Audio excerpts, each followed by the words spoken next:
আন্ডা বাচ্চারা, বিশেষ করে এসএসসি ব্যাচ 2025, তোমরা কেমন আছো?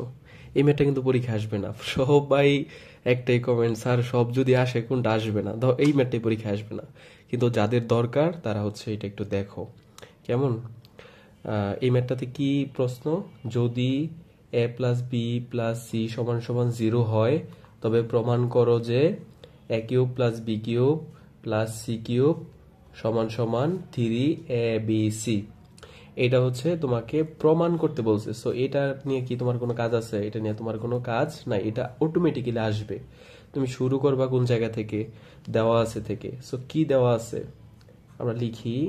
দেওয়া আছে দেওয়া আছে হচ্ছে a+b+c=0। এই জিনিসটাই হচ্ছে লিখলাম এইখানে, ঠিক আছে। তারপরে হচ্ছে আমি a+b এইটুকু রাইখা সমান সমান দিলাম। এখন একটা জিনিস তোমাদেরকে শিখাই, যে সমান চিহ্নের এই পাশে যদি প্লাস থাকে, কোনো একটা রাশিকে যদি ওই পাশে নিয়ে যায় তাহলে সেটা মাইনাসের হয়ে যায়। সো এই পাশে প্লাসের সি আছে, ওই পাশে নিয়ে গেলে কি হয়ে যাবে বলো তো? মাইনাসের সি হয়ে যাবে। এতটুকু তো সবাই বুঝি, তাই না? তারপরে দেখো যে এইখানে কি আছে? কিউব আছে, কিউব আছে, মানে তাহলে আমাদের কিউবের সূত্রও ফেলতে হবে। সো আমরা উভয় পাশে হচ্ছে কিউব করে দিই। a+b² এ পাশেও কি করে দিলাম? কিউব করে দিলাম। মানে এইখানে যা আছে এটাকে কিউব করে দিলাম, এখানেও যা আছে সেটাকে কিউব করে দিলাম, ঠিক আছে। তো তুমি সাইড নোট দিয়ে লিখতে পারো এখানে যে ঘন করে, উভয় পাশে ঘন করে এটা লিখতে পারো, ঠিক আছে। কিউবের বাংলায় হচ্ছে ঘন, এই যে ঘ দন্তানো ঘন। আচ্ছা, ওটা না লিখলে হবে, সাইড নোট লিখতে হয় না আর কি, ঠিক আছে। তারপরে এইটা কিন্তু তোমাকে বেসিক জানতে হবে। বেসিকটা কি? বেসিকটা কিছু না, এটা ডাইরেক্ট হচ্ছে সূত্র। সূত্রটা কি? a+b² সূত্র।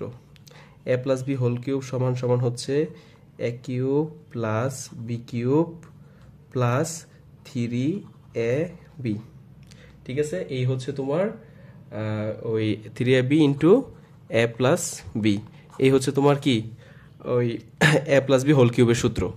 এটা কি বুঝাইতে পারছি? এখন এইটা তো যদি তুমি না পারো, সেটা কি করতে হবে? মুখস্থ করতে হবে, আদারওয়াইজ তো তোমার কোনো মানে উপায় নাই। সো এই জিনিসটা তুমি যদি জানো, তাহলে এইখানে দাও a+b², এই যে এই সেম জিনিসটা। তো এটার পরিবর্তে কি এটা লিখে দিতে পারি? সো আমরা লিখে দিই a+b² সূত্র কি? a³ + b³ + 3ab into a+b। এটা হচ্ছে লিখে দিলাম, এইটুকু সূত্র। এটা স্যার এইখান থেকে এই লাইনটা কিভাবে লিখছেন? ডাইরেক্ট সূত্র, ঠিক আছে। এটা সূত্রই। আর হচ্ছে সি রে কিউব করলে হচ্ছে -c³, এটা কিউবটা খালি দিয়ে দিলাম। এখন মাইনাস অনেক সময় কিন্তু উঠে। কখন উঠে? যখন পাওয়ার জোর থাকে। এই জিনিসটাকে বলা হচ্ছে, মানে সংখ্যার উপরে যেটা থাকে এটাকে বলা হচ্ছে পাওয়ার, ঠিক আছে। সো এই পাওয়ার যদি জোড় সংখ্যা থাকতো তখন মাইনাস উঠা যেত। যেমন এইটা যদি 4 থাকতো তাহলে কিন্তু cd⁴ হইতো, এখানে আর মাইনাস হইতো না। বা স্কোয়ার থাকলে এখানে মাইনাস হইতো না। কিন্তু বিজোড় সংখ্যা 3, 5, 7, 9, এই বিজোড় সংখ্যা যাই থাকুক এখানে মাইনাসটা কি থাকবে। তারপর কি করতে পারি, যে দেখো a³ + b³ + যা আছে তাই লিখতেছি 3ab, এইটুক পর্যন্ত যা আছে তাই লিখছি। দেখো তো একটা জিনিস, a+b, এইখানে a+b কি? -c না? a+b হচ্ছে -c। সো এই জায়গায় তো a+b আছে, এই জায়গায় কি তুমি -c বসাই দিতে পারো না? অবশ্যই পারো। আর এইখানে যা আছে তাই -c³।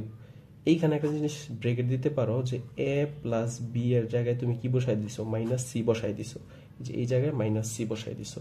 এই a+b -c কই থেকে পাইছো? দেখো এই লাইনটা যা, এই যে এই লাইনটা, তাই না? তারপরে দেখো a³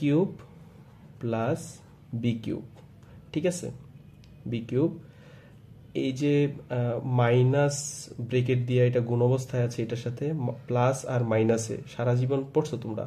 প্লাস আর মাইনাসে কি হয়ে যায়? মাইনাস হয়ে যায়। -3abc এই পাশে যা আছে তাই লিখলাম c³, বুঝছো নাকি?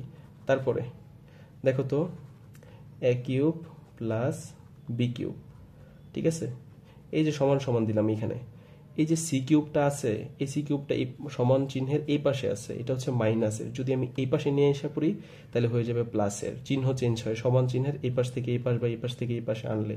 সো এই পাশ থেকে যেহেতু এই পাশে আনবো, মাইনাসের সি কিউব কি হয়ে যাবে, প্লাসের সি কিউব হয়ে যাবে। আর এই পাশে কিন্তু একটা জিনিস বাদ দিয়েছিলাম, যে এই জিনিসটাকে, এটা কেমন মাইনাসের 3abc না, এটাকে যদি ওই পাশে নিয়ে যাই তাহলে কি হয়ে যাবে, প্লাসের 3abc, 3abc, প্লাস থাকলে তো প্লাস দিতে হয় না, অতএব a cube plus B cube plus C cube সমান সমান 3abc। এটাই কি দেখো তো, তোমাকে প্রশ্নে চাইছে না, অতএব কি এটা প্রমাণিত। একটা বিশেষ ঘোষণা, সেইটা হচ্ছে এসএসসি ব্যাচ 2025-এর অনেক ছেলেপেলে আমাকে নক করছে যে তাদের কি কোনো অনলাইন ব্যাচ আছে কিনা বা পড়াচ্ছি কিনা।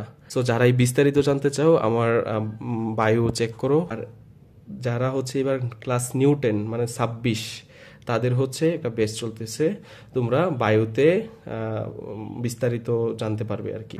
সো এই হচ্ছে আজকের পড়া, যারা যারা বুঝছো তাদের জন্য শুভকামনা, আর কমেন্ট করে জানায় দাও যে কতটুকু বুঝতে পারছো, আর যারা যারা বুঝো নাই তাদের জন্য এক বালতি সমবেদনা।